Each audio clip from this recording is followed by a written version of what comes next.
پہلا سوال ہے، سیدنا یونس علیہ الصلوۃ والسلام نے مچھلی کے پیٹ میں کتنے دن گزارے تھے اور انہیں مچھلی کے پیٹ میں رکھنے کی اصل وجہ کیا تھی؟ دیکھیں نا جی، اس طرح کے بھی خوبصورت سوالات آتے ہیں ہر ٹائم، اختلافی سوال، ویسے یہ بھی اختلاف ہے، اختلاف کے بغیر تو کوئی چیز بھی نہیں ہے۔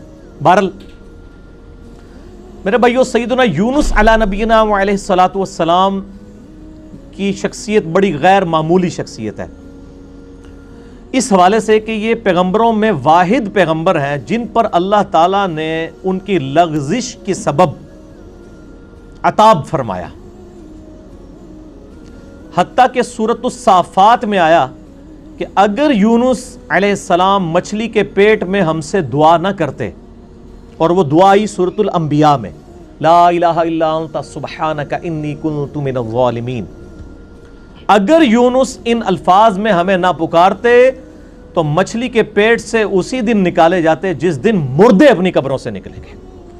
اتنا عطاب، اتنا جلال اللہ کا کہ یونس کی غلطی اتنی سویر نوعیت کی کہ جس دن مردے قبروں سے نکالے جائیں گے اس دن ہی پھر اللہ تعالیٰ فرماتے ہیں ہم یونس علیہ السلام کو مچھلی کے پیٹ سے نکالتے۔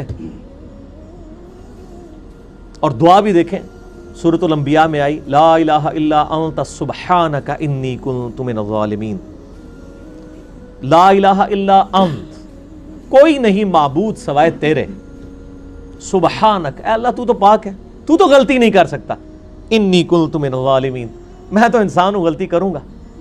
کیا زبردست انداز ہے جی توبہ کرنے کا، اللہ تعالیٰ کی جو پاکی کی صفت ہے اس کو ٹریگر کیا ہے کہ اللہ تجھ سے تو غلطی نہیں ہوتی، میں تو بندہ ہوں، غلطی کروں گا۔ اور اللہ کو اتنی پسند آئی یہ کلمات، اور اس کے ساتھ الفاظ ہیں کذالک ننجی المؤمنین، ہم ایمان والوں کو بھی اسی طریقے سے نجات دیں گے جو یونس کی طرح ہم سے دعا مانگے گا۔ اور جامعہ ترمذی میں صحیح سند کے ساتھ حدیث ہے، جو شخص بھی یونس علیہ السلام کی دعا کے ساتھ اللہ کی طرف متوجہ ہوا، اللہ اسے کبھی محروم نہیں لوٹائے گا۔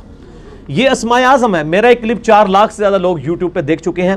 مصیبت اور پریشانی سے بچاؤ کے 3 وظائف، لا الہ الا انت سبحانک انی کنت من الظالمین، حسبنا اللہ ونعم الوکیل، اور یا حی یا قیوم برحمتک استغیث، یہ 3 وظائف۔ یونس علیہ السلام سے غلطی جو ہوئی وہ قرآن حکیم میں سورہ یونس کے اندر، سورۃ الانبیاء کے اندر، سورہ الصافات کے اندر اور باقی صورتوں کے اندر ٹکڑوں کی فارم میں، سورہ صاد میں بھی یہ ٹکڑوں کی فارم میں پوری کی پوری ایک ان کی سٹوری آئی ہے، وہ میں کمبائنڈ فارم میں آپ کو بیان کر دیتا ہوں کہ یونس علیہ السلام کو بالکل اگلے پیغمبروں کی طرح اللہ تعالیٰ نے یہ حکم دیا تھا کہ تمہارے جو مخالفین ہیں ان کو جو الٹیمیٹم دیا جائے گا اس کے بعد ان کو تباہ و برباد کر دیا جائے گا، لیکن پیغمبر کا یہ کام ہوتا ہے کہ وہ فائنلی اپنا علاقہ چھوڑنے سے پہلے اللہ تعالیٰ کی طرف سے جو پراپر آفیشیل پرمیشن ہے اس کا انتظار کرتا ہے، وہی کی فارم میں۔ پھر اللہ تعالیٰ حکم دیتا ہے، جس طرح کہ موسیٰ علیہ السلام کو حکم ہوا کہ رات کے وقت بنی اسرائیل کو لے کے نکلو، تو اس وحی کا انتظار کیا، رات کے وقت کا انتظار کیا، لے کے نکلے، اللہ کی تائید حاصل ہوئی۔ یونس علیہ السلام کو بھی بتا دیا گیا کہ بھئی تمہارے مخالفین کو 3 دن کی یہ مہلت ہے، اگر یہ ایمان لے آئے تو ٹھیک، ادروائز ان پہ عذاب آ جائے گا۔ اب جیسے ہی وہ 3 دن پورے ہوئے، کمپلیشن کے قریب تھے، بجائے اس کے کہ یونس علیہ السلام اللہ کی وحی کا انتظار کرتے کہ مجھے اب پراپرلی آخری 1 منٹ میں بھی تو آ سکتی ہے نا وحی، یہ سمجھ لیں تھوڑی دیر پہلے اپنا علاقہ چھوڑ گئے کہ اب تو ٹائم پورا ہونے کے قریب ہے، اب نظر بھی آ رہے ہیں کہ عذاب ان پہ آ جائے گا، اللہ کی وحی کا انتظار نہیں کیا۔ اور قرآن کہتا ہے کہ گمان یہ کیا کہ ہم ان پہ گرفت بھی نہیں کریں گے، بالکل آخری وقت تک انتظار کیا تھا نا، اب کس نے لانا تھا ایمان؟ لیکن پیغمبروں کے لیے چھوٹی سی لغزش بھی اللہ کے حضور جو ہے وہ بڑا معاملہ ہوتا ہے، کیونکہ ان کا رتبہ بلند ہوتا ہے۔ اب یہاں سے یہ نکلے غصے میں بھرے ہوئے، اللہ طرف ماتا نکلے اپنی قوم پہ غصے میں، اور گمان کیا کہ ہم ان پہ گرفت نہیں کریں گے، اور یہ سمندری سفر میں نکلے، وہاں سے اپنا علاقہ چھوڑ کے کشتی میں سوار ہوئے۔ کشتی جب سینٹر میں پہنچی تو بہت بڑا سمندری طوفان آیا، اور وہاں پہ یہ ٹریڈیشن تھی کہ کشتی طوفان میں اس وقت پھنستی ہے جب کہ اس کشتی میں کوئی ایسا شخص بیٹھا ہو جو اپنے مالک کی اجازت کے بغیر بھاگا ہو. ایسا غلام جو مالک کی اجازت کے بغیر بھاگا ہو, اس کے لیے وہ قرآن اندازی کیا کرتے تھے. قرآن ڈالا, حضرت یونس علیہ السلام کا نام نکلایا. ظاہر ہے وہ بھی تو غلام تھے نا اپنے رب کے, بغیر اجازت کے نکلے ہوئے تھے. لوگوں نے کہا نہیں یونس علیہ السلام ہے, یہ تو نیک شریف آدمی ہے, اس نے تو لوگوں کو بھی نیکی کی طرف بلایا, دوبارہ قرآن ڈالا جائے. دوبارہ قرآن ڈالا, پھر یونس علیہ السلام کے نام نکلا. تیسری دفعہ ڈالا, پھر یونس علیہ السلام کے نام نکلا. اب لوگوں نے کہا جی ہماری مجبوری ہے. یونس علیہ السلام کو تو پتہ ہی تھا نا. انہوں نے کہا اب یہ آزمائش آ گئی میرے اوپر. ان کو پھینک دیا سمندر میں. قرآن کہتا ہے بڑی مچھلی نے ان کو نگل لیا. قرآن میں دن نہیں آئے. ہمارے ایک سب کانٹیننٹ میں مشہور ہے کہ 40 دن رہے. تورات میں دن آئے ہیں 3 days and 3 nights. جونا علیہ السلام, جونا کہا جاتا ہے انگلش میں یونس کو. یونس علیہ السلام 3 دن اور 3 رات تک, یعنی کتنے بن گئے وہ 72 گھنٹے بن گئے. اتنی دیر مچھلی کے پیٹ میں رہے, 3 دن اور 3. اور ظاہر مچھلی کے پیٹ میں, ویل مچھلی کے پیٹ میں رہے, اور پیٹ میں بھی ظاہر ہے وہ میدے میں ساری گرمائش ہوتی ہے. پورا جسم ان کا, یعنی وہ تو اللہ نے ان کو زندگی دی, وہاں تو آکسیجن بھی کوئی نہیں تھی, وہ تو معجزانہ طور پہ ہی زندہ رہے. بہرحال جسم پہ اثرات آئے ان کے, اور وہاں پہ انہوں نے پھر یہ دعا مانگی, لا الہ الا انت سبحانک انی کنت من الظالمین. بس یہ پڑھتے رہے. اللہ تعالیٰ بتایا ہمیں اندھیروں میں اس نے پکارا, اور اللہ نے دیکھے ان اندھیروں میں بھی اپنے اس بندے کی ندا کو سنا. کذالک ننجی المؤمنین, اسی طریقے سے ہم مومنین کو بھی نجات دیں گے جو ہمیں پکارے گا.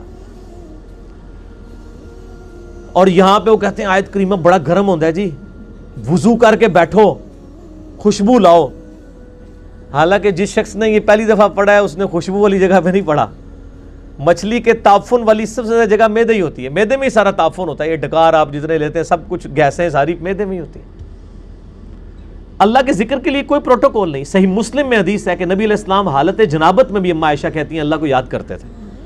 اور جامعہ ترمذی اور ابو داؤد میں مولا علی علیہ السلام سے حدیث ہے کہ نبی علیہ السلام کو قرآن پڑھنے سے حالت جنابت کے علاوہ اور کوئی حالت مانے نہیں ہوتی تھی. قرآن کے لیے جنابت سے آزاد ہونا شرط ہے.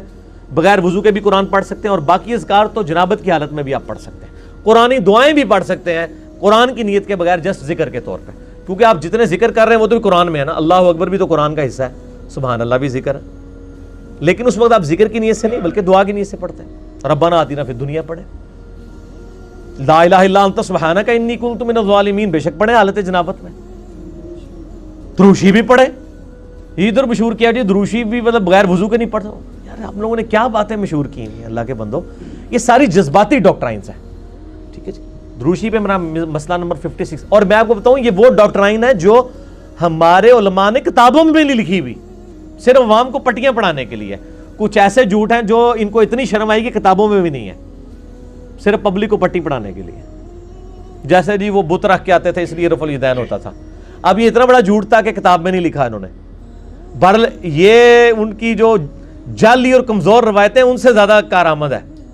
عام آدمی کو یہی پتا ہے کہ جی وہ جی بت رکھ کے آتے سن, چل گیا شڑول چھوڑی, یہ شڑول چل گئی ہے, دوسری چیز نہیں چلی. اور پھر ہم بھی پھر اس کا جواب پھر شڑول سے ہی دیتے ہیں, اینٹی وینم پھکی الزامی جواب. اچھا ہم کہتے ہیں اچھا یار یہ منع ہو گیا تھے عید دی نماز پڑھی جائے کہتے ہیں ہاں تو عید ہی بار بار کر دو. آہو جی اسی تے سوچے ہی نہیں کدے. ہاں تو تہاڈی مولوی نے مت ماری ہے نا کہ اس دن جڑا بت رکھ کے آندے ہو تسی, عید والے دن بھی تو آپ کرتے ہیں, پھر وطر کا بھی کرتے ہیں. بہرحال میں ایک ضمن بات ذہن میں آ گئی چونکہ مجلس میں پھر اسی طرح گفتگو ہوتی ہے. اچھا تو یونس علیہ السلام کو اللہ تعالیٰ نے پھر نجات دی. پھر قرآن حکیم میں آتا ہے کہ مچھلی نے ان کو اگل دیا کنارے پہ. وہاں اللہ نے قرآن حکیم میں آتا ہے ان کے لیے کدو کی بیل اگا دی. ظاہر ہے کہ جسم پورا ایک وہ اثرات کی وجہ سے جسم کے اوپر نئی ایک کھال ان کی اگی, دوبارہ سے ان کے سارے معاملات ہوئے, اور اللہ تعالیٰ نے ان کو ایک نئی زندگی دی اور ان پہ عطا فرمایا. اس کے بعد معاف کر دیا. لیکن آپ دیکھیں کہ اس غلطی کا ایک تو عتاب یونس علیہ السلام پہ آیا, اور دوسرا اس کا کریڈٹ ان کی امت کو مل گیا. امت کو کریڈٹ مل گیا اس ڈیبٹ کا. اور سورہ یونس جس کا نام ہی سورہ یونس ہے, اس میں حضرت یونس علیہ السلام کا نام آیا ہے. اللہ طرف آتا ہے کبھی ایسا نہیں ہوا کہ کسی قوم پہ عذاب آ کا فیصلہ ہو جائے اور وہ عذاب ان سے ٹل جائے, الا قوم یونس, سوائے قوم یونس کے, کہ یونس علیہ السلام کی قوم سے یہ عذاب ٹل گیا. کیوں؟ جب یونس علیہ السلام وہاں سے نکلے اور عذاب کے اثار نمایاں ہوئے, عذاب ٹلنا کوئی نہیں تھا. عذاب تو فرعون پہ بھی آیا, اس نے بھی تو کہا تھا نا میں ایمان لایا موسیٰ اور ہارون کے رب پہ. اللہ نے کیا فرمایا قرآن میں, الآن, اب لایا, کوئی فائدہ نہیں, ڈبو دیا. یہاں پہ بھی جب عذاب سامنے آیا نا, پوری قوم یونس تقریباً 1,00,000 اور اس سے چند زائد لوگ تھے, سارے کے سارے سجدے میں گر پڑے. انہوں نے کہا یا اللہ معاف کر دے, معاف کر دے, معاف. یونس علیہ السلام واپس قوم میں, قوم زندہ کی زندہ. اب یونس علیہ السلام کے لیے بھی ایک حیرانگی تھی, ایک پاسے میں بھی عطاب کٹے ہیں, دوسرے پاسے قوم ہی بچ گئی ہے, تو میں اب ان کو کیا منہ دکھاؤں گا جا کے کہ میں ان کو تو الٹیمیٹم دے کے گیا تھا, میں اپنی بھی لغزش کے اوپر عطاب بھگت آیا ہوں اور یہ بھی بچ گئے ہوئے ہیں. لیکن ان کو پتہ ہی نہیں تھا, قوم تو ایمان لا چکی تھی, تو انہوں نے آتے ہی آپ کے ہاتھ میں بیعت کر لی. اللہ تعالیٰ نے حضرت یونس علیہ السلام کی اس لغزش کو کریڈٹ بنا دیا ان کی امت کے لیے بھی. یونس علیہ السلام کو بھی ایک آزمائش سے گزارا. اب یہاں پہ بڑی امپورٹنٹ بات میں آپ کو کروں, خصوصاً ہم مسلمانوں کے لیے. بخاری اور مسلم دونوں میں حدیث موجود ہے, ایک یہودی اور ایک مسلمان کا جھگڑا ہوا. باقی روایتوں میں آتا ہے کہ وہ مسلمان سیدنا ابوبکر الصدیق تھے رضی اللہ تعالیٰ عنہ. یہودی نے کہہ دیا کہ اللہ تعالیٰ نے موسیٰ علیہ السلام کو تمام جہان والوں پر فضیلت دی. یہ بخاری مسلم دونوں میں حدیث ہے. مسلمان نے کہا اللہ تعالیٰ نے ہمارے نبی علیہ السلام کو تمام جہان والوں پر فضیلت دی. جھگڑا ہوا, مسلمان کو غصہ آیا, اس نے اس یہودی کو تھپڑ مار دیا.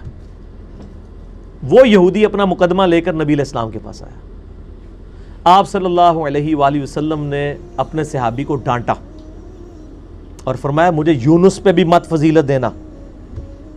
اب آپ کو اس جملے کا سمجھ آئے گی کہ یونس وہ واحد نبی ہیں جن پہ عطاب ہوا ہے, اور بہت بڑے لیول کا عطاب دنیاوی اعتبار سے دیکھا جائے. تو مجھے اس کے مقابلے پر بھی فضیلت مت دینا, ایسی فضیلت ہے جس میں کسی دوسرے کو نیچا دکھایا جائے. اللہ کی قسم, قیامت والے دن جب اللہ تعالیٰ مخلوقات کو دوبارہ زندہ کرے گا, میں دیکھوں گا کہ مجھے جب اٹھایا جائے گا, حضرت موسیٰ علیہ السلام مجھ سے پہلے ہی اللہ کے عرش کا پایا تھامے میں کھڑے ہوں گے. یہ حضرت موسیٰ کی ایک جزوی فضیلت ہمارے نبی علیہ السلام کے اوپر بھی. نبی علیہ السلام فرماتے ہیں مجھے تو یہ نہیں پتا کہ ان پہ قیامت کی بے ہوشی طاری نہیں ہوئی, یا اللہ تعالیٰ نے انہیں مجھ سے پہلے زندہ کر لیا قیامت والے دن, یا اس بے ہوشی کے سبب جو دنیا میں اللہ کی تجلی کی وجہ سے بے ہوش ہوئے, اللہ تعالیٰ نے ان پہ قیامت کی بے ہوشی طاری نہیں کی ہے. جزوی فضیلت ہو سکتی ہے. بخاری میں حدیث ہے کہ قیامت والے دن سب کو برہنہ اٹھایا جائے گا, سب سے پہلے حضرت ابراہیم علیہ السلام کو لباس پہنایا جائے گا. اب یہ ابراہیم علیہ السلام کی جزوی فضیلت ہے تمام پیغمبروں پہ. حضرت عیسیٰ علیہ السلام کو بغیر باپ کے پیدا کیا, یہ ان کی جزوی فضیلت ہے. اور ایک اور فضیلت کہ عیسیٰ علیہ السلام آج تک زندہ ہے, ایک اور بڑی فضیلت. تو جزوی فضائل ایک پیغمبر کے دوسرے پہ ہو سکتے ہیں, کلی طور پہ فضائل نبی علیہ السلام کو حاصل ہیں. تلک الرسل فضلنا بعضهم علی بعض, وہ اللہ نے قرآن میں کہہ دیا کہ یہ رسول ہیں, بعض کو بعض پہ ہم نے فضیلت دی ہے, بعض کے ساتھ کلام کیا, بعض کے ہم نے اور درجات بلند کیے. موسیٰ علیہ السلام کو ہم نے معجزات دیے, عیسیٰ علیہ السلام کو معجزات دیے. بہرحال اس کی بنیاد پہ کسی نبی کی تنقیص نہیں ہونی چاہیے, ٹھیک ہے نا. تنقیص کا جب پہلو نکلے گا نا, کمپیریزن آپ شروع کر دیں گے, تو وہ پھر خطرناک معاملہ ہو جائے گا. اس معاملے میں آپ نے اوائڈ کرنا چاہیے. اس لیے میں بارہا کہتا ہوں, میں پرسنلی مجھے یہ سلام بڑا پسند ہے, مصطفیٰ جان رحمت پہ لاکھوں سلام, لیکن اس میں کچھ اشعار ایسے ہیں کہ جو ہمیں اس طرف شائبہ کروا دیتے ہیں کہ یہ گستاخانہ ہے. کس کو دیکھا یہ موسیٰ سے پوچھے کوئی, آنکھ والوں کی ہمت پہ لاکھوں سلام. یار حضرت ابوبکر صدیق جب یہودی کے ساتھ یہ معاملہ کر رہے ہیں تو نبی علیہ السلام نے ان کو ڈانٹ دیا ہے, اور آپ 1400 سال بعد آ کے کہہ رہے ہیں موسیٰ تو نہیں دیکھ سکے, ساڑھے نبی نے دیکھ لیا. آپ کے ساتھ بھی وہی کچھ ہوتا, بلکہ اس سے زیادہ ہوتا جو کہ اس مسلمان کے ساتھ ہوا تھا. اس لیے کہ آپ ایک غلط ٹریک کے اوپر چڑھ رہے ہیں, نبی علیہ السلام کی ذات کی ایک غلط تعریف بیان کر رہے ہیں. آپ ویسے بیان کریں کہ ہمارے نبی علیہ السلام نے خواب میں اللہ کی زیارت کی ہے, یہ ضرور بیان کریں, لیکن کمپیریزن نہ کریں. یہ والا جو معاملہ ہے, تو اسی کو کہا جاتا ہے تفضیل بین الرسل، تفضیل عربی میں کہیں گے. ایک رسول کو دوسرے پہ فضیلت دینا یہ جائز اور حلال ہے، قرآن نے بھی دی ہے. لیکن تفریق بین الرسل، رسولوں میں فرق کر دینا ایمان لانے کے اعتبار سے یا کسی کو اونچا نیچا دکھانے کے فور، یہ حرام ہے. تفضیل بین الرسل جائز ہے، تفریق بین الرسل حرام ہے. حضرت عیسیٰ علیہ السلام کا بھی گستاخ اتنا ہی بڑا گستاخ ہے جتنا ہمارے نبی علیہ السلام کا گستاخ ہے. ایک بندہ سارے پیغمبروں کو مانے، ہمارے نبی کو نہیں مانتا، وہ بھی کافر ہے. ایک بندہ ہمارے نبی کو مانتا ہے، سارے پیغمبروں کو مانتا ہے، حضرت موسیٰ علیہ السلام کو نہیں مانتا، وہ بھی کافر ہے. تو لا نفرق بین احد من رسلہ وقالوا سمعنا واطعنا غفرانک ربنا والیک المصیر. ٹھیک ہو گیا جی.